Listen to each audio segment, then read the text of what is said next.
Hey everybody, welcome back to our channel. I'm Wendy. I'm Dustin. And we're back with another mini review of Daredevil Season 2 episodes 7 through 10? 7, I can 8, count. and 9. 7, yeah, I can't count. Before we get started, real quick, I just want to thank our new subscribers. Thank you so much for finding our channel, whether it's through our Twitter or just happen to search for this and come up, or from my appearances on Collider. Doesn't matter how you found us. We're so glad you found us. We're so happy that you subbed. Hope you enjoy our channel. There'll be more stuff coming. All right, enough talk. We're going to get into episode 7. Do you remember what the name of it was? It's the military saying, the Marine saying Semper that you knew. Fidelis. And what, I mean, because when I think this Wendy is knew what it when she saw it, and I was like, I couldn't even pronounce it. Well, it's on the sticker. It's Latin, I believe. It's Semper Fi. It's what they always say. It's like the Marines quote. Or their somebody put that in the comments below exactly what like the quote is, but it means always faithful. Oh, okay. Always faithful. Semper Fi. And this pretty much was the episode that kicked off the trial of the people versus Frank Castle. This was just gut wrenching to watch, because, and I said this in the previous review, I knew that with Matt, he was going to take on Lawyer by day, Vigilante by night, and then you throw in pepper in a little Elektra, and your life Throwing a little craziness in there. It's just a mess, and you know, he missed the opening statement. Thank God for Foggy. Foggy is really stepping up to the plate, and Unsung he's just turning hero. into this super lawyer. And I mean, when it got so bad to where him and Matt were starting to argue in the bathroom, how he's like, I'm not depending on you for anything. This is going to turn, I think, even though it's, you know, it's destroying their friendship, it's going to turn Foggy into this amazing lawyer. Yeah, because this is his best friend, and like, if you can't count on your best friend, if you feel like you can't, not just best friend, they're partners too. You know, they have a law firm together. What can you count on? And I feel like Foggy's built pretty much the rest of his life around this law firm and his friendship with Matt, and it was so solid, and now they're on such rocky ground. I really am looking forward to what Foggy's gonna do in the trial in the future episodes. And then I guess we'll move on to Elektra and Matt. Just how she is able to manipulate him, and how his emotions are just completely out of whack when she's around. And I want to say real quick too, thank you to the viewer who wrote in the last review we did, because we were asking about Elektra, and he did confirm that in the comics she's pretty much a little off. And the fact that she's really able to manipulate Matt all the time. Sure is. I'd like to see her face off with Punisher a little bit. Oh, see, you them mix doing a little crazy fights? with crazy, yeah. That would actually be a really interesting fight. So we'll see, or just at least like words, swordplay sort of a thing, you know. But just how she's able to just make Matt go that extra distance, like when they were punching the glass, and then he threw him away, and all he did was touch the glass. And even though he had a mask on, you can see this look and this emotion in his face about, oh my God, what's wrong with me? He didn't think about it. Do you notice too now that when he's taking people out, he usually, kind of like Batman, he just incapacitate them. But I feel like he's beating them up just a little bit more than necessary. It seems like he's it's his anger. It's what he's in. What is it? In the first season, he was talking about how he enjoys it. A little bit, and how you can tell that he's not doing it to do the job. He's doing it because he needs that extra. I need to punish them. I need to hurt them. He needs the violence. Okay. Yeah, I agree. They did talk about Nobu, that one ninja assassin that came after Matt and beat him up pretty good in season 1. Scars. So it seems like Nobu may be making another appearance. Do you think Elektra was lying? Well, Nobu was dead, I thought. I thought he killed him. Oh, did he? Yeah, he burned. I can't remember. I'm tired. I'm pretty sure he's dead. Okay. Well, I guess then I just mentioned him. And how about her helping out with Matt's trial by threatening the ME? I mean, I thought it was going to help first of all, but then it just turned into this whole, like, now the whole thing's going to get thrown out. I feel so bad for them. But he did also mention one more, because he was talking about the mail. Yeah. The John Doe. The John Doe, and then also his family. Yeah. But this is also an interesting thing because it was all of the gangs that came in and roughed him up the first time, saying to doctor all the evidence. But now, so I don't know if there's someone else killed in the crossfire. Yeah, there's someone else killed in the crossfire. Or did they just throw some a John Doe in there to make it look like it's Frank Castle, or maybe Frank Castle? I don't know. This is all just theory, wild theories everywhere flying. We will find out in. I want to find out what's in the hole. Yeah. How deep can you dig a hole? And I found it hilarious that he took the flashlight and threw it in. I almost wanted Elektra to go, I was using that. You couldn't have thrown like a rock or something. Well, but I like her response. Let me know when it hits bottom. Yeah. And it doesn't. So we'll find out what exactly it is. There's probably some people out there who've read the comic books know what the hole is about and what the hand is up to. Yeah. I guess we'll find out. Don't spoil it for us if you know. All right, so we'll be right back with our episode 8 review. All right, we're back with our episode 8 recap, and yes, it's a different day, hence... Yep, so that's why we're in our pajamas. All right, so...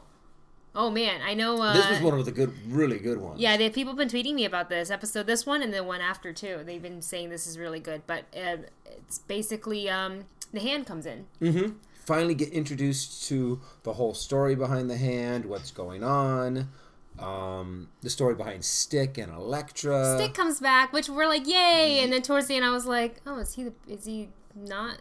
Nobody is who they say they are. Nope, not Elektra, not Stick. You know, nobody. Not and. The one thing I wanted to point out with I've been so looking forward to seeing the hand in action, and I love that the first thing that Matt said was, I can't hear them and I can't track them because there's no footsteps and there's no heartbeat. How are you that badass of a ninja? You're running around and the Ninjas only thing you can hear... silent. But you're like trained to slow down your heartbeat so much that you're like pretty much... It's insane, but it's even though you're running and your heart should be beating. They're all dead. That's what I think. They're all dead. I did love that Stick came in and saved the day with the crossbow. And blind man shooting a crossbow. That was awesome, That's shooting great. the crossbow out of the car. Yeah. And I'm like, he's a good shot for a blind guy. Yeah, there was a lot of close calls. I know that one arrow right before Matt caught it and they were driving in the car. That was really impressive. I for sure thought Elektra was going to kick it in this episode towards the end when the ninja assassin was in their house, in his house. When he was laying in bed, I was almost sitting there going, it really feels like an arrow is just going to come through the window and kill her. I don't think she'll die like that. I think she'll die in action. Yeah, but trying to save Matt though. Well, the thing is though, in the comic books, Elektra's killed by Bullseye. Well, we're not at the season finale yet. So well, from what I've seen and what I've heard, no one has said anything that Bullseye comes in. Oh, I don't even think they're going to introduce him. So my guess is that Elektra will go through the season unscathed. Well, not unscathed. At least alive. Alive. We had another very special guest appearance in this episode, Wilson Fisk. I wanted to know then what was the actual message, because all the cop said was think about what you want. Think about what you want. So is like was Wilson Fisk behind Whisk? I just put it all together. Wilson Fisk. I just melded all. That's what we're gonna name him now. He's now Whisk, since he likes to cook, obviously. Oh, that's true, huh? All right, so yeah, I wonder if he was the one that. But I had no clue that he was gonna come back. That he was gonna show up or come back or. Wait, but let me finish my thought. I had no idea that, or no. Do you think that Wilson Fisk was the one that maybe ordered the hit on his family? I don't think so. Because, like, why? I think Wilson Fisk might know who ordered the hit and how Frank can get to them. Because that's all Frank voluntarily cares threw himself in jail in order to... But then why would Fisk want to have him in jail? Daredevil. Oh, maybe if you Frank goes back out. Kill Daredevil for me, I will tell you who killed your family. Maybe. I mean, that's the only thing I can think of that will... Because Wilson Fisk knows that, you know... He has the inside scoop. Right. Or he must have some kind of information. Obviously, he has something that Frank wants. And the only thing that he wants is the man who ordered the hit on him and his family. Yeah, or find out what happened, because I don't think he really can actually, like, recall. Going back to the Elektra and Matt thing, she slit the kid's throat, the ninja's throat at the end. That was brutal. Which I was kind of like, I know Matt was trying to get out of him, and then when she came up and did it, and I was like, well, they're just going to keep coming, like Stick said. Mm-hmm. So naturally, she would fall back into that. But you saw that, like, I mean, we've all seen her being crazy already, but she really kind of, like, had the crazy eyes in this one. She was like, this is who I am. Do you still want me? And I'm just like, do you still want me? No. Let's talk about Karen and Foggy for a second. Karen and Foggy? Yeah, Karen and Foggy. In the trial. Yeah. So I thought Foggy was doing really, really great, and what a stupid plan it was for them to bring in Matt. Well, I think to question him. Frank would have done what he did, even without Matt. I just didn't think that they needed the help. I kind of sided with Karen on this one, where he was doing so well, and I understand where Foggy is coming from, where he's like, oh, well, you know, Matt's, because he knows Matt's true identity, mm-hmm. So he's kind of like...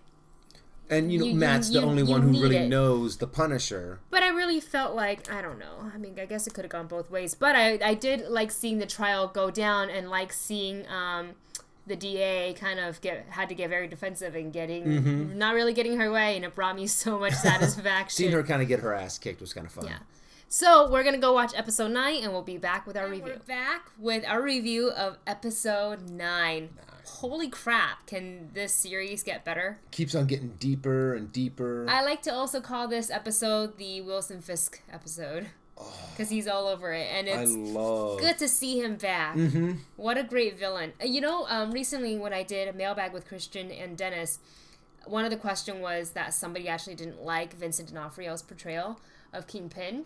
I kind of see why. And I could totally see it, and I was thinking about it after we shot Movie Talk, and I was like, you know what, in the beginning when I first heard the way his grunty way of speaking, mm-hmm. I was like, I don't like this. Like, from what I know of Kingpin, he seems kind of like a softie and like a little bit of, you know, I he had his own, he was human and he had more insecurities. But I've really grown to him. Yeah, the more and more you watch him. He's really grown on me. Anyways.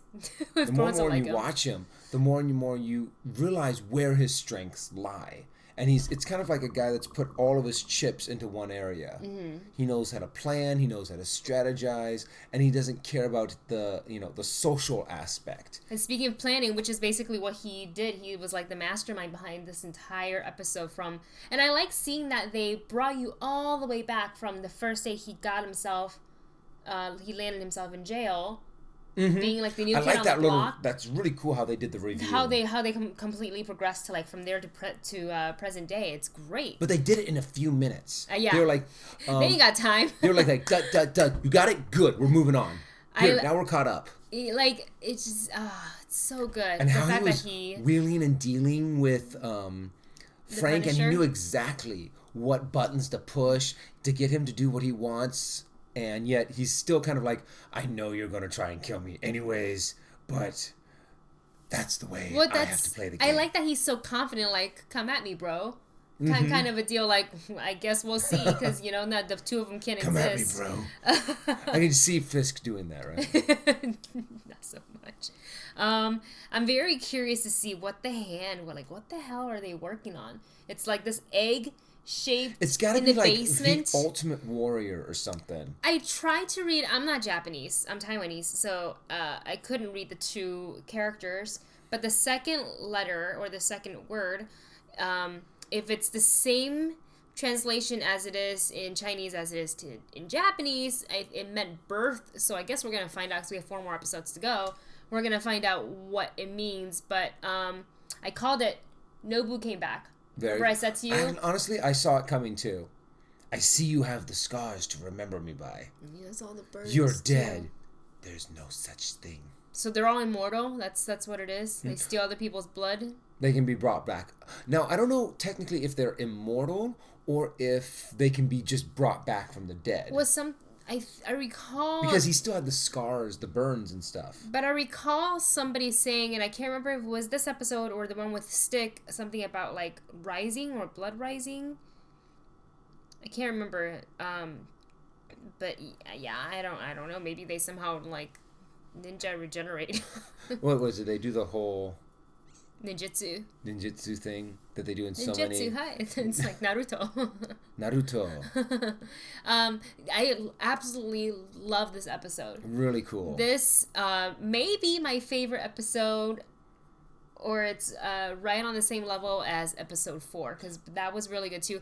But I love the prison scene with Frank. I was going to say that. I'm sorry. Go ahead. I just got excited because I was like, oh, that fight scene was brutal and awesome. And I watched it like this. The one where he kicked the guy in the knee or in the nuts, and he fell, and as he was falling right in the neck. Well, he stabbed that one guy right in the. Oh, and you saw it go through him, and you're like, oh my god, it's like brutally awesome. Oh, it's so much bloodier than season 1.